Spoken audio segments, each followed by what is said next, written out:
This your boy Mike Trigg. Saba Baptiste. This is No Losses, Just Lessons in 813-727 Polk County, St. Pete, 813 Tampa Bay, Yeah. Sarasota. Let's go, let's go. Hillsborough County. There you go, there you go. Yes. Thank you. Today, our podcast is really about family, bringing family together, bringing the parents, the children, the community together. How you And doing? one of the things that we experienced over the last That's Miss Saba. maybe 5 or 10 years, they talked about our kids cannot read in the Hillsborough County public schools and everywhere else. And I think it was a surprise to parents, but it should not have been a surprise to parents because we supposed to teach our kids to teach before they leave home. So that's one of the topics today.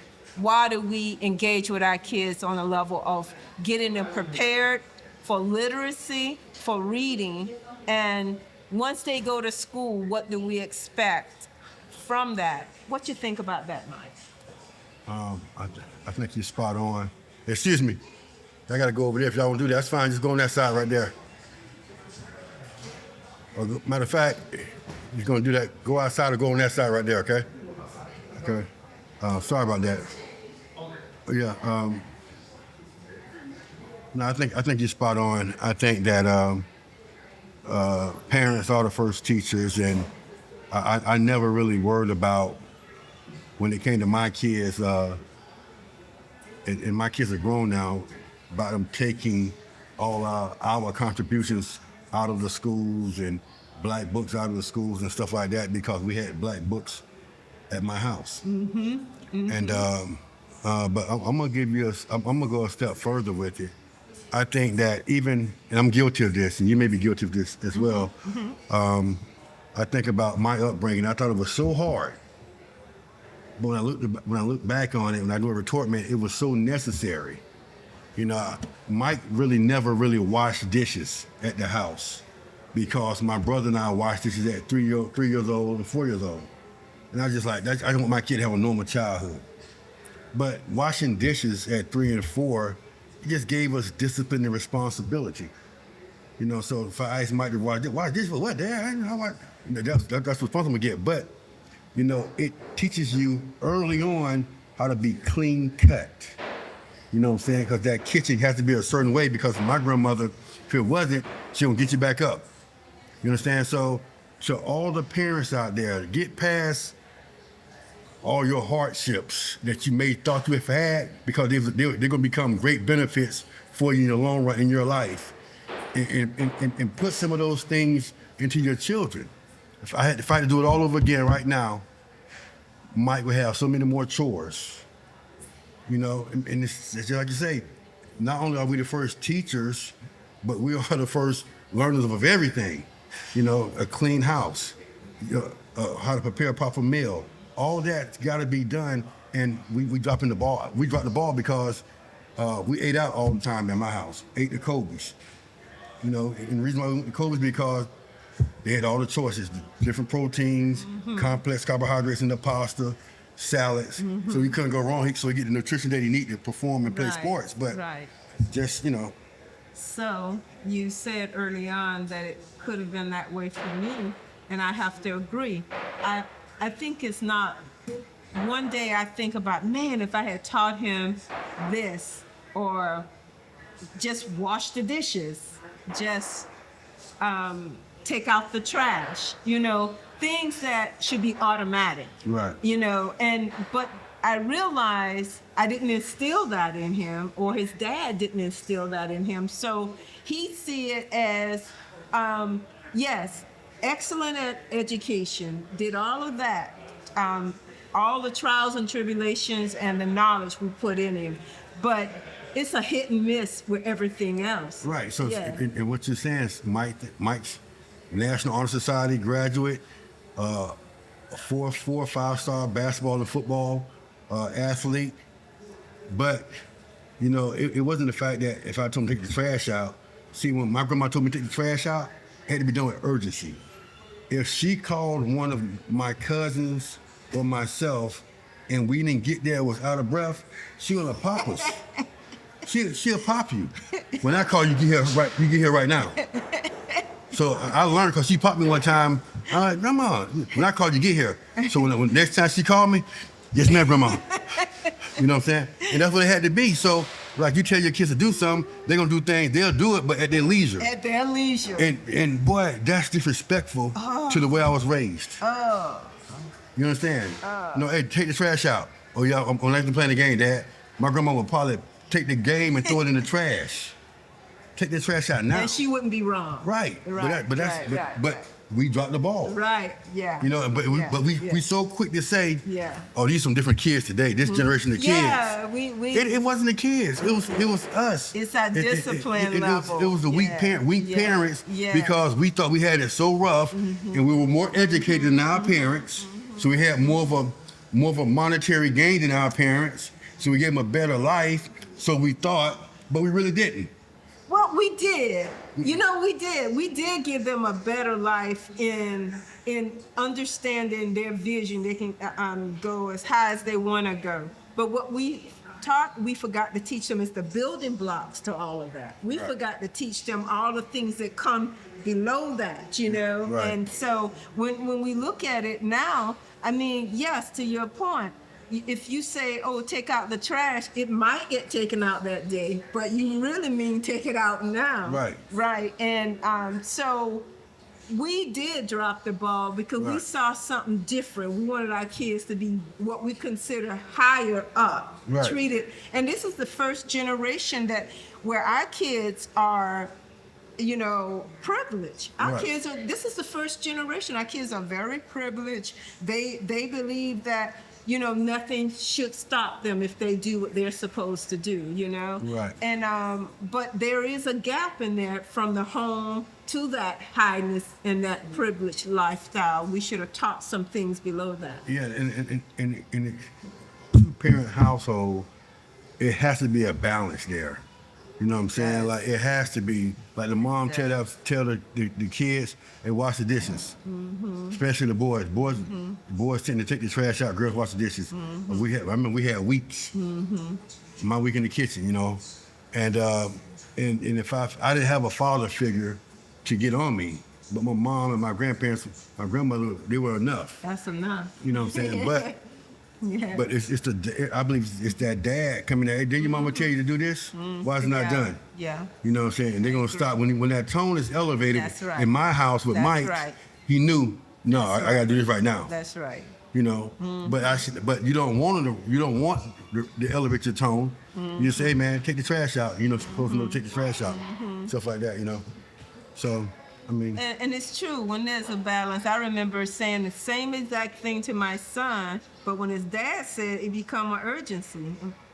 Oh yeah, because and it's weird because he could have done it back here, but he preferred that elevation to get, I guess, to refocus him. Well, and I'm gonna say this right here, and I don't think that Kwame or Mike disrespected you or Tawanza. Right. It was just the fact that when the dad said it, it was said with a different tone. Yeah, I agree. And y'all would say stuff like, y'all would give him an option to take the trash out at his leisure. And that's the problem. Right. And then when y'all say, hey man, Mike, when you get a chance, take the trash out. Yes. And so when you get a chance, and so the dad said, hey man, put that game down, take the trash out. Yes, sir. It's a different. He gonna say yes, sir, and do it right then because my tone. Process. It's a different process. Right. Yeah. I mean, it's so true. So, back to parents being the first teacher. What we just went through, that's important. That's critically important for the learning process to take place. And what we have done as well, giving somebody else the responsibility of teaching our kids. Right. And now we have all over everywhere our kids can't read, but they come home with A's on their report card. Oh yeah. So let's think about this, parents. How do you get A's but you can't read? And so people are pleasing the parents, because if the parent sees an A on the report card, they actually think that child is prepared for life, when we know now that's not true. So parents, what are you going to do about that? How are you going to reel that young kid in? Because, research shows by the time, if the kid is not being taught at home, from their early years, from birth all the way to 4 years old to 5 years old, they are already lost 2,000 words in the English language that they were supposed to be able to know and build upon. Right. So how do you catch that child up if you're not that child learner, or you're not building that relationship with the child and teaching them? And so if that's the case, the first structure they have is when they get to kindergarten, they're already 4 years behind. Right. Think about that. And then you think the teacher going to say, well, he or she, they don't know anything. That's going to take too much time. You think they could give that one child all of that time out of the other 18 or 20 or 22? Right. Just sit down and process that. And so it goes back to you, what you want your child to have to prepare them for life. Okay? Yeah, so Mike was the kid that was in my house. Mm-hmm. So of course I had my hands on him all the time. So when my other kids would come over on the weekends, before they leave, they had to write an essay. And they hated it. But it wasn't for them. I wanted to see how they dictate on paper. That's right. So right. So yeah, transition from tell me paper. About your weekend here. And I judged them based on, hey man, you need some help with this right here. My daughter Maya, oh man, at an early age she can dictate on paper very well. She was the best writer. But it let me know I need to spend more time with them in this. So now we write not only on Sunday, but we might write on Saturday too. Because it's just certain things that I knew that I had to put in my kids that wasn't being put in them in my absence. Right. So some of the greatest moments I've had after my kids have grown up, looking back on their schoolwork and their homework, because their first 3 years of their life, I taught them, both of them. So I taught both of them. And my daughter, she was always smart, always smart. Everything was easy for her. So she ended up going Hillsborough County, what they call it, the schools, the special she went to Brooks and the Bartlow. Okay, she went to Brooks and the Bartlow. Okay. And that's when all the basketball and football players was there recruiting and everything. Yeah. Right. So she ended up just passing tests. They were like, well, we don't have anything to do. She don't have anything else to learn in 10th grade. Right. She was already 3% of the state, everything. Right. And I contribute that on her being a good learner and me being a good teacher. Right. And the same thing happened to my son. Even he excelled more in math and reading. But I realized that only then I realized it was the foundation. Right. That was when the bulb came on, the light came on. It was the foundation, because a kid has to have something to build upon. Right. Build. And the parents give them that. So what the parent does, what the brain responds to, is you get to see early learning, brain development. Brain development establishes a foundation, their cognitive skills. How do they think for themselves? What are you putting in there to allow them to develop and think for themselves? And you know how kids cry, right? You know how they always crying, maybe fighting, or don't get along with groups, or however it goes. Then you got to address the social emotional skills. Right. How do you get along with you at home? How does mom and dad treat you when you're not being that excellent child? Right. What happens that prepares you for when you go outside of the house? Right. So it's so different. Like my cousin, that's my little girl that walked by, Ellie. That's my cousin. That's my cousin's grandchild. So my mom called That's me. who I am. Yeah, exactly. I love No, that. but my mom said, and she's really smart. But the thing that she's doing, they think is cute. She'd have got tore up in my era because my mom was on the phone. My phone came across and say baby boy. Like my mama called me baby boy. So my mom said, hey baby boy. Then hey baby boy. That was a no-no. That's a no-no. In our culture, you don't do that. That's You stand in a a child's place. Yeah, that's a My no-no. grandmother would reach back and pop her dead in the mouth. But today, like I'm saying, we're guilty of thinking that's cute. Yeah. You know what I'm saying? Like, she said, that's baby boy right there. Hey, baby boy, that's what she just said. She said, who was that? No, that's not your place as a 3-year-old child. So that's a perfect example. You know, we got to correct her because now when you go out, my mama said, hey, when you go out, you speak when you speak, and that's it. If somebody asks you, do you want something to eat? No, ma'am. That's right. No, ma'am. That's it. Sure. You know, and that's what you're supposed to do. But if my cousin go out right now, she gonna be the center of attention. She gonna partake in the conversation, and that's wrong. That is. It's for a 3-year-old to have that mindset, That is. and for us not to correct that. You're right. You know. Right. So and that's the same thing you're saying. Like, you got a 2-parent household. You know what I'm saying? And we preparing these kids on every level. Every level. Every level. We were prepared on every. I didn't come from a 2-parent household, but I knew to shut my mouth in the presence of other adults. You didn't partake in the What is conversation. that? Seen but not heard. Yes. You know, clean cut. Yes, ma'am. No, ma'am. You want something to drink? No, ma'am. You want something to eat? No, ma'am. Have a seat. And they always tell my mama, "Oh, your kids are so mannerable." Yes, because that's how she taught us to be. We don't do that anymore. So Because we got distracted. You have to do that with your grandbaby. Yeah, I'm on it. You know what I'm saying? I got to do it with my grandkids. You know, and it's not. You got to do it with your son. And I that's mean, a part of learning. right. All of that is learning. And this that's is education. And this is not a bad thing. You know what I'm saying? This is good discipline. Teaching these kids the right way they should go at an early age. You don't want your son walking to a stranger, hey, how you doing? No, when my son might be on my hip, you know what I'm saying? And that's it. That's where you're supposed to be. And to that point, I had a disagreement with my daughter. We were downtown to the bunkers in Ybor City. And Zuri just walked out of the building, and I saw people in the background looking at her. Yeah. And she was I said, no, you don't never let your child walk up to strangers. Right. You No. never. But Mom, I'm right here. It don't matter. They would snatch her and run. Right. I said, it does not matter. And she couldn't, in her brain, get that right, you know? And I'm like, what is there that you don't understand about what I'm saying? Again, they, meaning millennials, they have kind of just really taken a relaxed approach to everything. Because that's the kids we see coming through now from the millennials.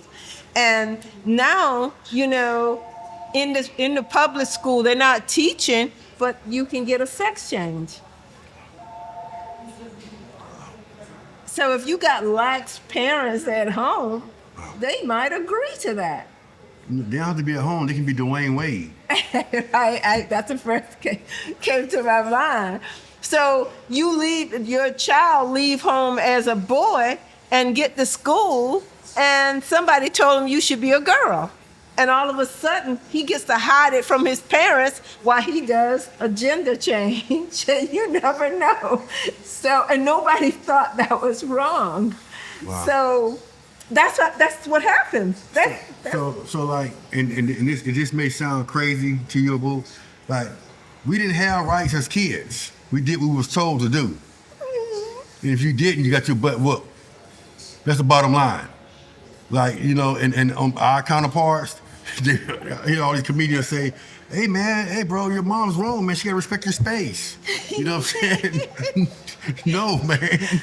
That's her space. This is her house. You don't close that door to that room. You know what I'm saying? He was saying something to me. He said, well, I'm just gonna go to my room. I said, but just keep in mind, I hope he never hears this, all of the rooms are mine. Right. All of them. You don't have room.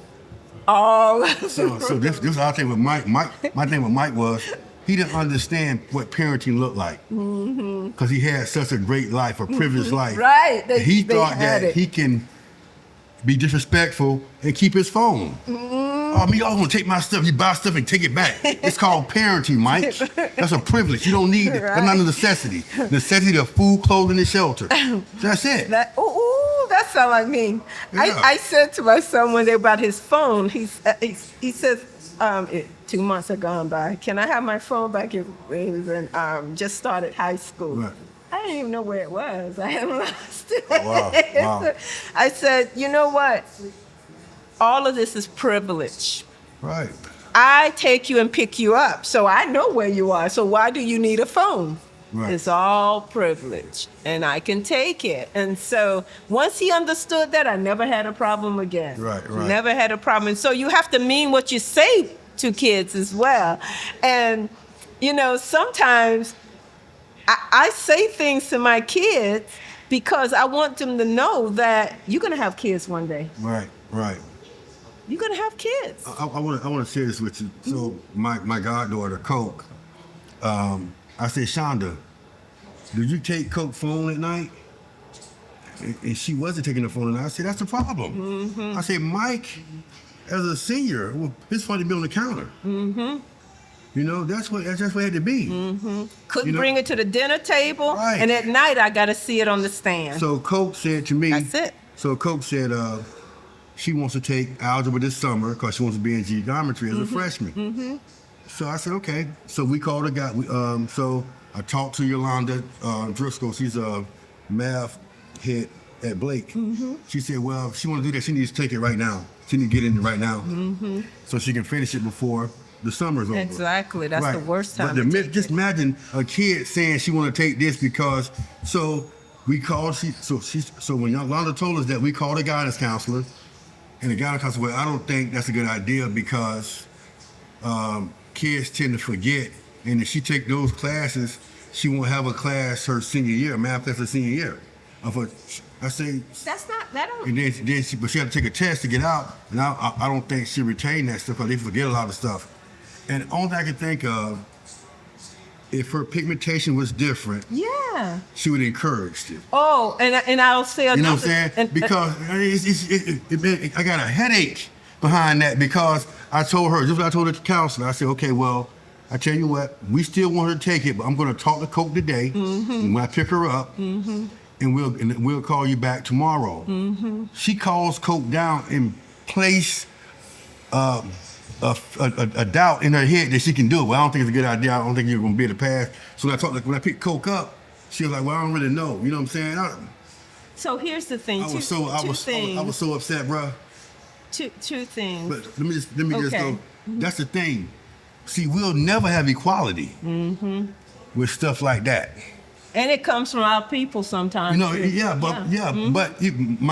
I can't even speak on that because my daughter, when my daughter got a situation, but I can't even speak on it. Right. But in that situation right there, we're in the school system. You got a kid that wants to take a class on Florida Virtual. That means you're gonna do every chapter because they don't skip around in that. And you're trying to deter her from doing it. Well, and that's.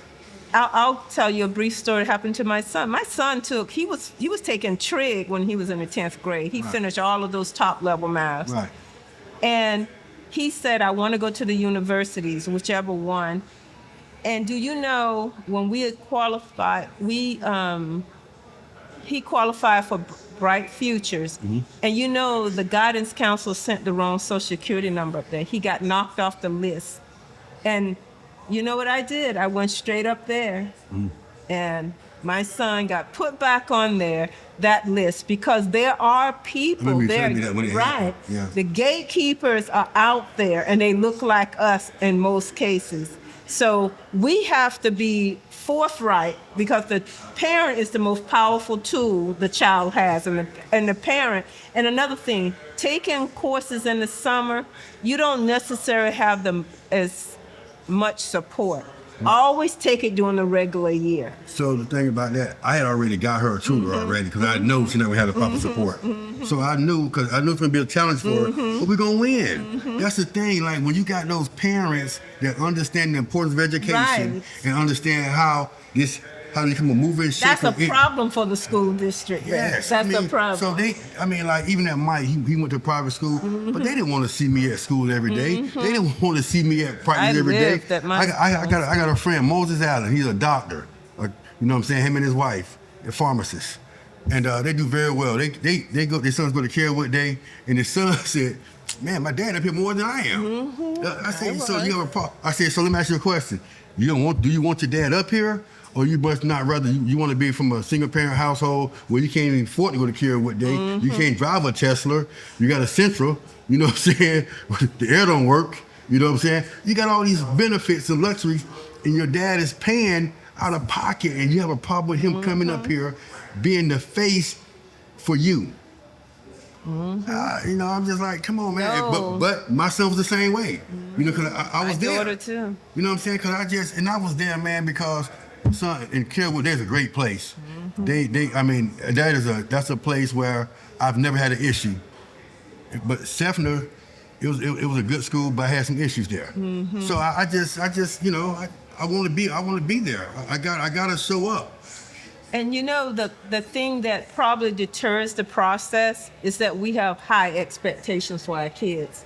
And see, when you have high expectations for your kid, you have problems with teachers, guidance counselors, board members, principals, all of that, because they have a framework they want you to work within. And the parent gets to color outside the box to get their kids what they need. And I am a very big supporter and advocate of that. Right. Color outside the box. So let me just tell you this. You named every person in the school except the coaches.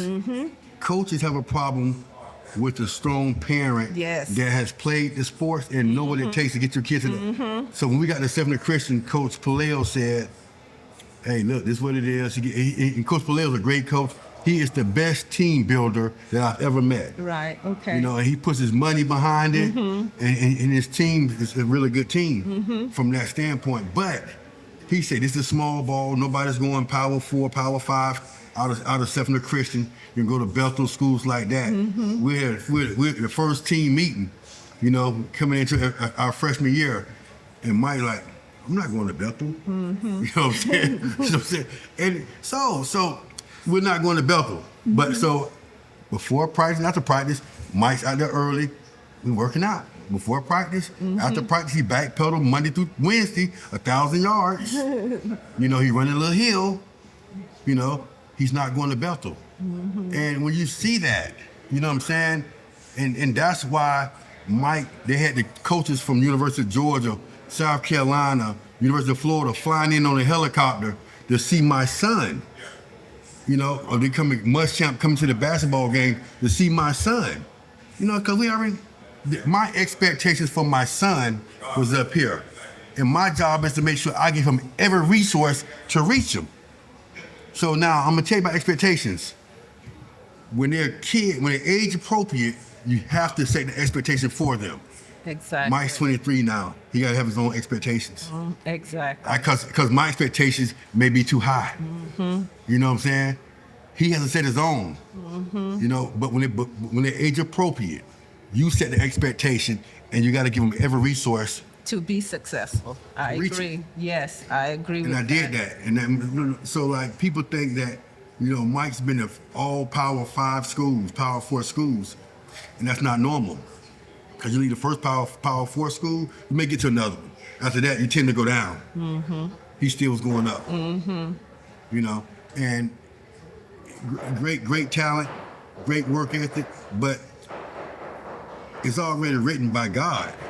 So I push him, and you push your son because he don't belong to you. He belong to God. And he's entrusting you to do right by him. I agree. That's it. And if you understand that, bro, that's it. And I have always said that. You know what I'm saying? Like, I've always said that. He don't belong to me. I got to do right. That's right. And another thing that you need to understand as a young father, I've never seen the righteous forsaken or his descendants, children, begging bread. Your kids will get the benefit of the doubt if you live your life a certain way. Amen. If you are righteous in the sight of Christ, not men, Christ. So just know he sees everything that you do. And if you're righteous in his eyesight, man, your kid, man, my kids, dog. They flourish. I got 9. I got 1 in the pros. 1 should be in the pros after Saturday. I got a firefighter. I got a police officer. I got a Army woman. I got a Navy woman. I got 2 educators. I got an entertainer. You understand? I mean, I got 15 degrees. That's awesome. That's not normal. You know what I'm saying? that's the blessing of God. You understand that? And I don't say that lightly. You know, people. I just trying to tell people, man, this dude, he's my best friend, because when he carried me, when he loved me before I learned to love myself, and I put myself in dangerous situations, and he said, I got something better for you. But I can tell you this too, though. My friend, I'm gonna tell you this story. I was in college. I know I'm kind of going to the left. Yeah, you are. But we was in college though, listen, Saba, and my friend had a credit card. He said, Trigg, I got a credit card, man. We're going shopping. You told me that 10 times. I said, why you not here yet? You know what I'm saying? But on the way for him to come to me, God spoke to me just like we having a conversation right now, man. He said, Michael, if you partake in that shopping with that credit card, I'm gonna take my hands off you, and you're gonna get what you're gonna get. I heard him clear as day. So my friend pulled up. He said, Trigg, you ready? I said, I'm straight, dog. I graduated in 2 weeks. I graduated in 2 weeks, man. Everything I work for is over, bruh. I'm gonna have a degree because we was taught by Coach Muldrow. He told me, go get a degree in physical education and save some kids. And I did that. That's powerful. He took he straight though, but he all right. All right, Trigg, I'm going. I said, oh, you go ahead and have a good day. You know what I'm saying? But my roommate the next year, he called me the same scenario. And I told him, this is what I'm saying about being righteous. I told him, he said, Trigg, I got a credit card, what do I do for it? I said, man, find some big scissors and cut it up. I said, dog, you're gonna graduate, dog. Your degree gonna be useless. And he cut it up. You know what I'm saying? Righteous in the sight. God heard the conversation. He sees everything.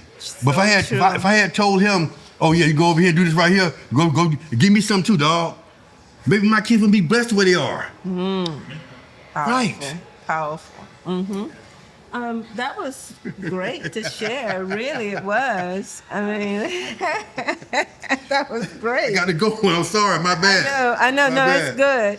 But what we're talking about is parents being the first educator of their children before they go to school. You know how powerful it is when you know your child is excelling because you took the time and put all of those necessary things in place. So let's fast forward and let's talk about the type of degrees and professions we prepare our kids for, parents. You know, parents look at our present situation, and I think we're safe. We're a generation where we have watched everything take place, everything. And so we want our kids to be able to have a living wage. So unfortunately, there's some professions you can go to college, but it do not offer you a living wage. And it does not competitively allow you to increase your salary over time. And then there's those jobs that do. And we have a high respect for teachers, professors who teaches those skills.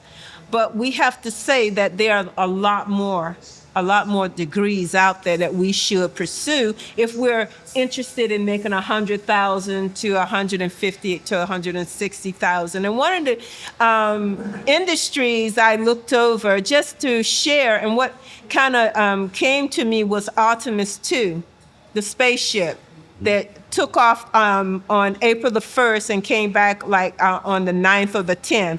They didn't land on the moon, they went around the moon. And what impressed me, there was a team of 4, and the pilot, they can say the commander, whatever, but the pilot was the most important part of the team, and yet there was an awesome team. There was 3 men and 1 woman, but the pilot was the black guy, Victor Garver. Phi Beta Sigma. Right. Even when he spoke, he made people have ooze of confidence in him. And I heard them say something. Oh, he was the first black man to the moon. That's not true. We had 18. There's been 18 black people been on those travels.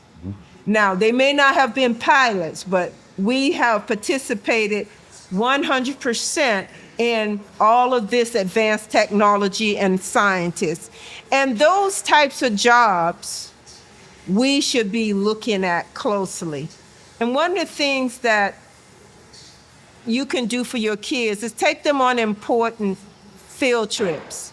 I used to take my kids to Nassau. You know why I used to take them to Nassau? The closest at the time, it was affordable and they could learn a lot. Nassau is an hour and a half away from Tampa, and it's Cocoa Beach. And if you ever been an educator, you know you get in free, and it's a minimum cost if you're not an educator. But to go up there and just walk through, schedule your time and walk through and have a field trip, you giving your kids big pictures. You can be just a regular person, but you implanting big pictures. Over my kids' education year, I took them 4 times, and it helps them. And any field trip you take them on, you make it an educational value package for them to give them something big to aim for. So what I looked at, I said, okay, let's talk about some jobs, right? Overall professions, okay? So engineer degrees, and we have 4 university HBCUs. They're leading in developing and promoting and graduating scientists and engineers. So those 4 universities start out as North Carolina A&T State University.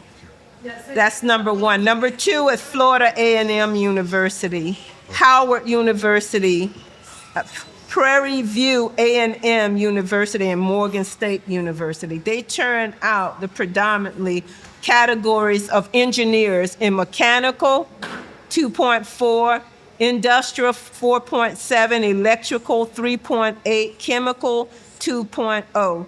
Chemical is one of the hardest engineering fields that you can pursue.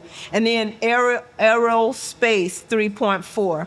Overall, 4 to 4.5% black engineers graduate every year from these 4 universities. And HBCUs, those are HBCUs, right. And so let's look at it. What do we think about when we crossing over? You know, you got to graduate, you got to know your skills, you got to know your job prospects, okay? So the mechanical engineer average salary is $110,000 a year, okay? And then and top salary is $160,000. We need to aim for these jobs. We need to aim for these. That means we got to be educating our kids before they get to school. We got to know what we put into them. Electrical engineering, they are $100,000 to $111,000 a year, and some more to $150,000. And in the chemical engineering, $121,000 a year. And industrial, $100,000 a year. These are the jobs that we can target. This is one area of many, but these are the jobs that help us develop this world, help us play a powerful role in our Black community and our brain trust. These are the places we can go. And we know we can do this because we have done that. It's not the first, it's one of many. So those are the things we need to start preparing our kids for. You know, and if they're going to college saying that you're learning a skill that you can use to help the world to become better and get paid for it. So pick fields that elevate your status and help kids to reach their goals and put back in their community and build stronger families, stronger communities. You'd like to say something? Yeah, okay, so I'm with you, $100,000. Mm-hmm. I only got 2 things to say. Mm-hmm. Like, so no, just leave it right there. Mm-hmm. So like, who's going to educate us? Who's going to prepare us for high school? I'm telling you right now, my goddaughter, she's in school, she's in 8th grade at Stewart Middle School, and she said that she wanted to take algebra, and the teacher, her guidance counselor said, "Oh, I don't think it's a good idea." So in this situation, we talking about today. So this is we produce probably 4.4. We probably produce those probably people that came from some descendants of Tulsa. Because that we're producing back then. You understand? So, Saba, so you got to realize, in this community right here, it was full of educators. And they didn't play about our education. Right. So and that's what we need to get back to. Right. So those type of educators, when it comes to us, with the same pigmentation, they pushed us so hard. Yes. You know, and they didn't, I mean, it was just your personal hygiene had to be on point. On point. If it wasn't, they'll put a note on your bag, you know, all kind of stuff, seriously. Right. But until we get back there, this is right here, I'm about to turn the page on it. You understand? So, and then another thing, Saba, yeah, we want a high-paying job, but we need great educators. And I got to tell you about education, you get 2 checks. Because when you educate a kid and you see that light come on for the first time, that's a check. That's a different type feeling. Yes. You know, and you can tell a kid, you can tell a kid, hey, do this right here, boom, boom, boom, boom, and it's going to happen. And then when it happens, I said, man, if you go home, I was teaching first grade, we had a spelling test. I said, man, look, I guarantee you're going to make a 90. He said, yes, sir. Go home, start on Monday, you're going to write these words 5 times each. You're going to have a test on Friday. You're going to write them 10 times each, 15 times each. Thursday, 20 times each. We're going to take the test on Friday. He made 100. It's not hard. But let me, if the parents can change the education system today. Yes. It's all in the power of the parents. But Saba, today. So like, I was an advocate for many years. No. Okay, So, it's the parents who but it's given. It's parents like you and I. It's parents like he's going to be. You know what I'm saying? But I mean, let's talk about the parents today, Saba. You go to a conference night as a teacher. This was 15 years ago. I had 2 parents come. I know. You know what I'm saying? So, I mean, let's just stop it, man. The parents is not going to do it. The parents can shape the school district. And I will say this because I used to be the financial advisory committee for Hillsborough County Schools District. And all you see is Caucasian parents advocating for their community and their kids. Right. Nobody else is advocating for us. And those dollars go to those schools in their community. Right. And what they tell us, oh, we hired a reading teacher, but that never pans out because nobody can read. So Right. what are you hiring a reading teacher to do because nobody there can read? Right. So we have, the parents have allowed the school district to give them a fake product. And it's been so long that the parents actually believe that their children are learning and being taught. But they are not. Because if they did, look, our kids, and it's not just black kids get caught in that net, but predominantly our kids.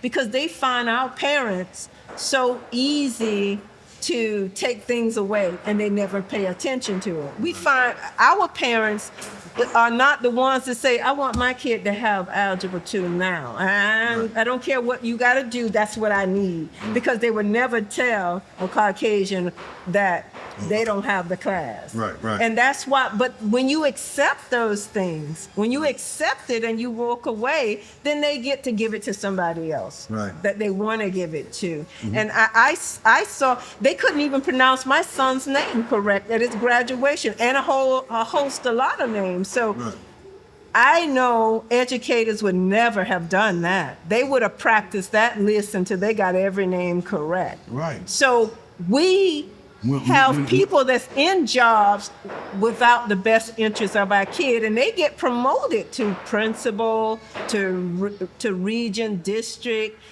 school board, and we elect the worst of the worst school board members. Right. So this goes back to some of our previous podcasts. Like, I can't fight that fight. You know, all I can do is educate mine, and other kids that come through this place. I try to, you know, be on their heads about being the best. You know, what I mean, to understand. Like I tell a couple of guys, they say they play football and basketball. I say, well, do you want to be the best? And I said, are you sure? And I tell them, you know, they know who my son is, and they know everything that he's accomplished. I said, do you want that for yourself? What's up, brother? I said, and if you do, meet me up here next Monday. I say, but you know, pain is success. I haven't seen them yet. You know, and I'm not. And so, like with me, Saba, I have the blueprint. Right. But yeah, you would have the blueprint. You did it. Yeah, if you want to do it. Mike is the evidence. If you want to do it, but I gave the blueprint to my brother. My nephew's at Notre Dame. You know what I'm saying? That's more evidence, you know? And I told him, I said, man, listen, if you want to come in and put this work in and get this pain, it's going to breed success. If you can get past the pain, you'll have success.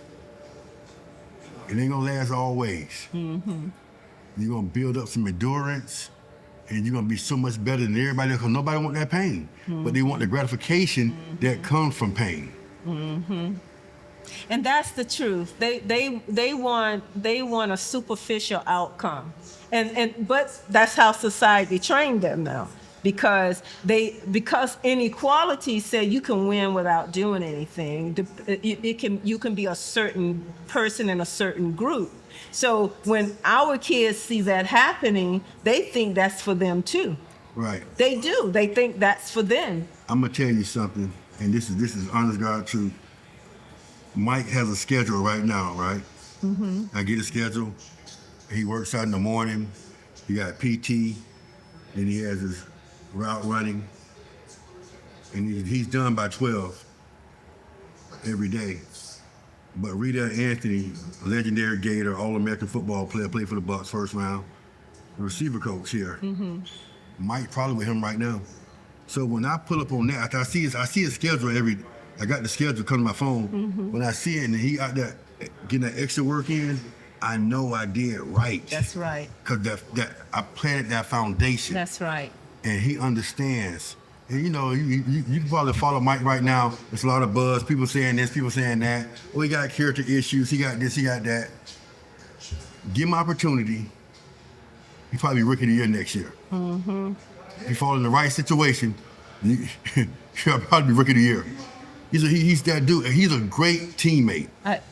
I'd like to say something because we're about to wrap it up. I want you to talk about Saturday, okay? But I want to say I didn't mean to miss the Black women who are engineers. We have 1% to 2% Black women who are engineers, and Victor Glover's wife is an astronaut too, and she may be on the next cycle in 2028.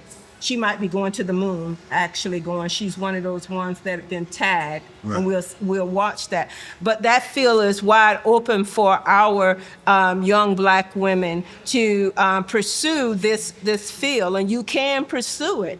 And we need more. We need to aim high, and what you said, Mike, who's going to teach them? We're going to have to become the teachers. Whatever we need to do, we need to get our kids, because our kids are lagging behind everybody else, not because they can't learn, it's because people are roadblocks and not teaching them. And it starts from home first. It starts from home. It do, Saba, but even like, to be honest with you, my mom had us very young, and she wasn't, you know, we were helping with our homework, but she wasn't driving education like that, you know what I'm saying? But she did the best she could. I said that to say, you know what I'm saying, like, we always talk about, are we gonna make it back and how we gonna get back? You need a charter school, but then when people leave Hillsborough County, the true educators that come teach at the charter school, to push our kids. So it's just so much. You know what I'm saying? It's just, when you think about it, man, it just puts your head in the world spin. How far we done fell from grace. We falling, bro. But our thing is, it's our own people who's a roadblock. I can name 10 people at the school district. I submitted 4 or 5 applications. No one have ever told me anything wrong with my charter school, but they wouldn't approve it. So, and it was black people in front of me. The black people you have there now Right, are the but ones, yeah, are the doorkeepers. But that thing about that, they're the gatekeepers. They don't want that because that's no, too, they don't. right. They don't. They But don't. Another, I said what I said. The kids have to be thirsty for education, and that comes from The parents reading to them, parents asking questions, open-ended questions, so they can get some elaboration out of them. You know what I'm saying? No one-word questions, one-word answers. What color is that and why? You know what I'm saying? You know, well, how did that happen? So you got to expound. You know what I'm Right. saying? But that's not happening No. because the parents don't really have time for their own kids. Because the parents have been brainwashed and they've been turned off of public education, but yet and still they won't do something different. They keep sending their kids to public education. Public education will not teach their kids. Saba, the parents today, they look at public education as a babysitting. I agree. That's 8 hours with I can go ahead and I agree. I'm gonna hang out I because they're agree. not working. I you know what I'm agree. saying? Stuff like that, you know. Okay, so let's wind it up. Let's tell us about Saturday. What's going to happen on Saturday? Well, we're just having a draft party for little Mike.